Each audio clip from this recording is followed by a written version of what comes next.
जुलाई 2023 में जियो और black rock की पार्टनरशिप पर अब एक अहम पड़ाव है। मई में सेबी से मंजूरी के बाद जुलाई में कंपनी ने 4 डेट फंड और 3 इक्विटी फंड्स लॉन्च किए हैं। साथ ही 23 सितंबर को पहले एक flexi cap equity mutual fund का एनएफओ खुल रहा है।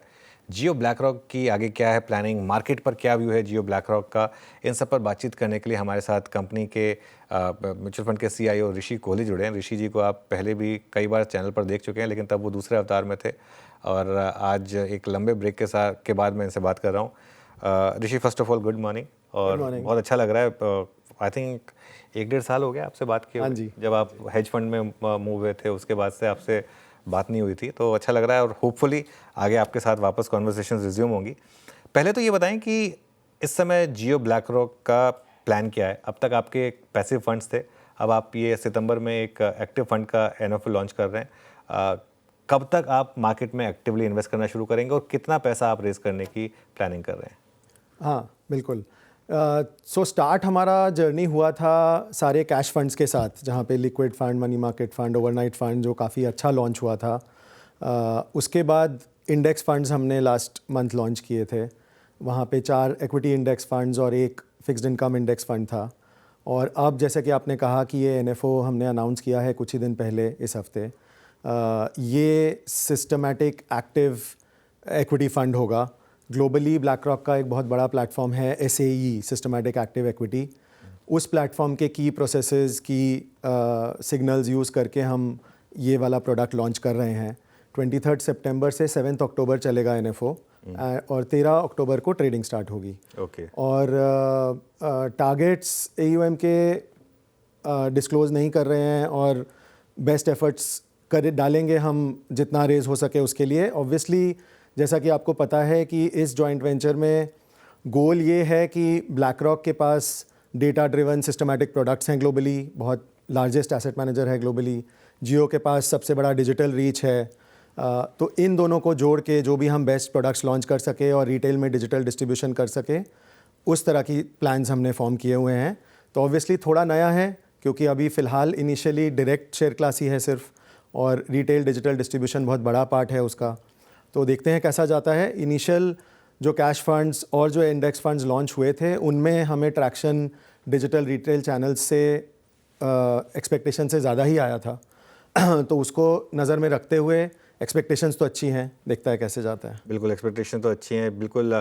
तो अभी तक देखिए कुछ डेट फंड्स थे, overnight fund, liquid fund, money market fund, अब और एक आपका वो पैसिव फंड था। अब आप फ्लेक्सी कैप से शुरुआत कर रहे हैं। हाँ जी। इसके बाद क्या large cap, mid cap, small cap funds भी आएंगे, सेक्टर स्पेसिफिक फंड्स भी आएंगे, कैसे आप इसको वो करेंगे? सो 2-3 ट्रैक्स पे चलेगा। कुछ तो फिक्स्ड इनकम फंड्स और जो कैटेगरीज हैं वो भी आती जाएंगी एक एक करके, और एक्टिव इक्विटी साइड में भी आती जाएंगी और कुछ पैसिव में भी आती जाएंगी। सो इंडेक्स फंड्स और भी लॉन्च करेंगे जिसमें आगे जाके सेक्टर फंड्स भी करना है, लेकिन मुझे लगता है अभी थोड़ा टाइम दूर है वो।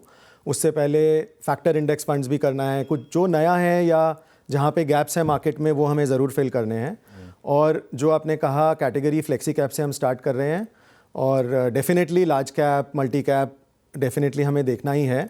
लेकिन उससे ज़्यादा इंटरेस्टिंग ये है कि कुछ सेक्टर रोटेशन, फैक्टर रोटेशन, इस तरह की भी टेक्निक्स हैं जो मार्केट में एक डिफरेंट फ्लेवर ला सकती हैं, डिफरेंट कैटेगरी ला सकती हैं, जिससे हर तरह के इन्वेस्टर को अच्छा डाइवर्सिफिकेशन मिले पोर्टफोलियो में।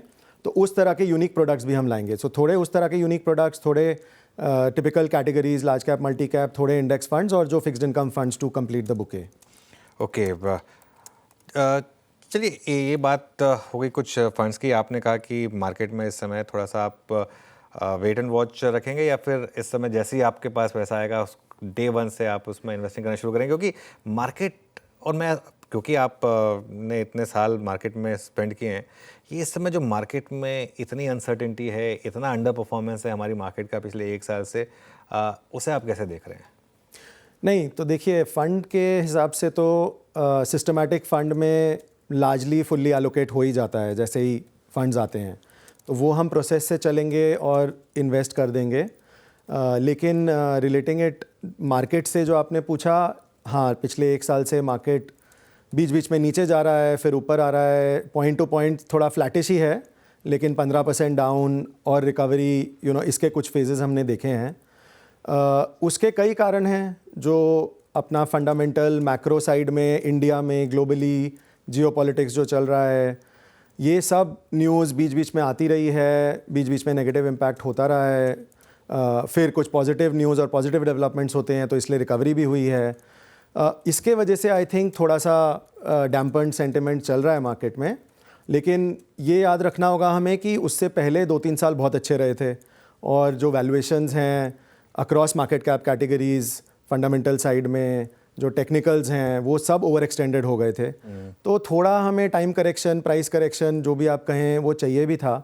तो मेरे हिसाब से जो लॉन्ग टर्म व्यू है वो तो डेफिनेटली बहुत पॉजिटिव रहता है, लेकिन नियर टर्म में थोड़ा बहुत करेक्शन चाहिए था, वो लार्जली हो गया है।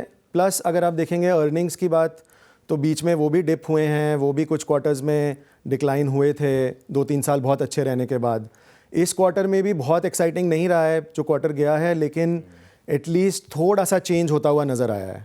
तो मेरे हिसाब से अगले 1-2 क्वार्टर्स में ये सुधर जाएगा, तो वापस लॉन्ग टर्म ट्रेंड पकड़ लेना चाहिए। ओके, मीनवाइल मार्केट कोलैप्स कर रहा है, और एक बार जरा आप लेकर आइए इन्फोसिस का इंटरडे चार्ट।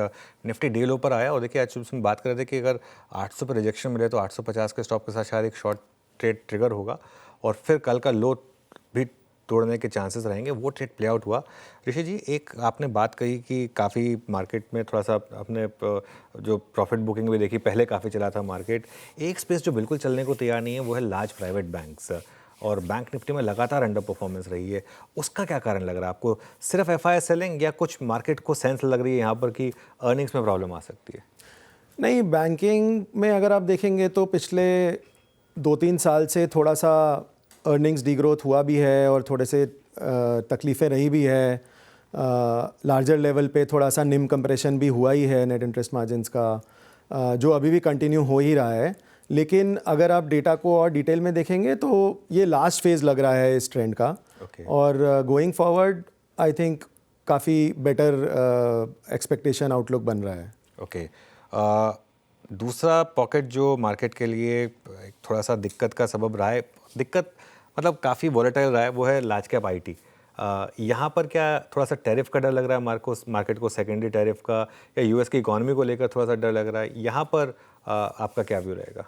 हाँ, डेफिनेटली जो भी आपने रीजंस दिए वो, प्लस सारा जो एआई का क्रेज़ है वो क्या इम्पैक्ट करेगा नहीं करेगा, ये सब रीजंस के वजह से सेंटिमेंट भी थोड़ा सा टफ है, बिज़नेस भी थोड़ा सा नॉर्मल और स्लो ही रहा है, इसलिए आईटी सेक्टर में प्रॉब्लम रही है। उससे पहले एक सर्टन फेज़ में बहुत अच्छा भी किया है, तो वो रोटेशन, सेक्टर रोटेशन की बात है। मेरे व्यू में जो लॉन्ग टर्म ट्रेंड है मार्केट का ऊपर इंडिया का, उसमें कॉन्फिडेंस इसलिए आता है क्योंकि अलग अलग सेक्टर्स अलग अलग टाइम पे रोटेट होके चलते रहते हैं। तो अगर आईटी ने नहीं अच्छा किया तो कोई और सेक्टर अच्छा कर रहा है, तो वो एक हेल्दी ट्रेंड है ओवरऑल। आईटी स्पेसिफिकली कुछ महीनों से ख़राब है, बट आई थिंक अगेन वो थोड़ा fag end of the down cycle में आ रहा है। यहाँ से वहाँ पे भी थोड़ा बेटर एक्सपेक्ट कर सकते हैं, लेकिन वहाँ पे मैं ये कहना चाहूँगा कि जैसे हम कुछ सेक्टर रोटेशन मॉडल्स रन करते हैं ग्लोबली भी और इंडिया में भी, तो उसमें भी आईटी थोड़ा सा डैम्पेंड ही रहा है, थोड़ा सा अंडरवेट ही रहा है, लेकिन अंडरवेट उतना ज़्यादा अब नहीं है जो बीच में था। ओके, ठीक है। इस समय ऑब्वियसली आई एम श्योर कि अभी आपने इन्वेस्टमेंट शुरू नहीं की एक्टिवली, लेकिन इस समय भारतीय मार्केट को देखते हुए आपको सबसे ज़्यादा अच्छे सेक्टोरली कहाँ पर नज़र आ रहे हैं? सो डेफिनेटली बैंकिंग में जैसा मैंने कहा कि फैग एंड है, अब यहाँ से थोड़ा बेटर इम्प्रूव होना चाहिए for various factors. I think वहाँ पे कुछ इंटरेस्टिंग अपॉर्चुनिटीज़ हो सकती हैं, लेकिन जब सेक्टर की बात करते हैं तो मैं ये हाईलाइट करना चाहूँगा कि इसका मतलब ये नहीं है कि सारे स्टॉक्स अच्छा करेंगे, उसमें भी रिलेटिव ओवरवेट अंडरवेट रहेगा, लेकिन थोड़ा बेटर एक्सपेक्टेशन हो सकता है वहाँ से। Of course auto sector interesting लग रहा है, अर्निंग्स के हिसाब से जीएसटी कट हुआ ही है, सो बहुत सारी चीज़ें उसमें प्ले हो रही हैं। इंफ्रा में सर्टन पॉकेट्स में काफ़ी इंटरेस्टिंग है, डोमेस्टिक डिमांड है, जीएसटी का इम्पैक्ट भी होगा, अदरवाइज़ भी ओवरऑल हेल्दी फाइनेंशियल्स हैं। तो ये कुछ सेक्टर्स ओवरऑल। ग्लोबल मेटल्स में ऑफ कोर्स काफ़ी एक्शन है, कमोडिटीज़ का बूम चल रहा है थोड़ा, again China related supply demand में जो चेंजेस हो रहे हैं उसके वजह से काफ़ी कुछ यहाँ पे इम्प्रूव हो सकता है इंडिया में। तो ये कुछ सेक्टर्स एंड सब सेक्टर्स देखने लायक हैं आगे जाने के लिए। बिल्कुल। चलिए, पॉसिबली आखिरी सवाल आपसे अभी के लिए। फिर इस समय आप यहाँ पर एंटर कर रहे हैं, निफ्टी करीब करीब 24,650 पर है। अगले 2 से 3 साल में अगर हम इंडेक्स लेवल की बात करें, किस तरीके के रिटर्न्स आपको लगता है जनरेट होंगे भारतीय मार्केट में? स्पेसिफिक नंबर्स तो नहीं, लेकिन मुझे लगता है कि जो लॉन्ग टर्म एवरेज ट्रेंड है 13% का ब्रॉडली लास्ट 20 साल का, उससे थोड़ा बेटर होना ही चाहिए नेक्स्ट फ्यू इयर्स में। अब कितना बेटर होगा नहीं होगा, क्योंकि इतने सारे ग्लोबल जियोपॉलिटिकल और चीज़ें चल रही हैं, उस पर भी डिपेंड करेगा थोड़ा सा।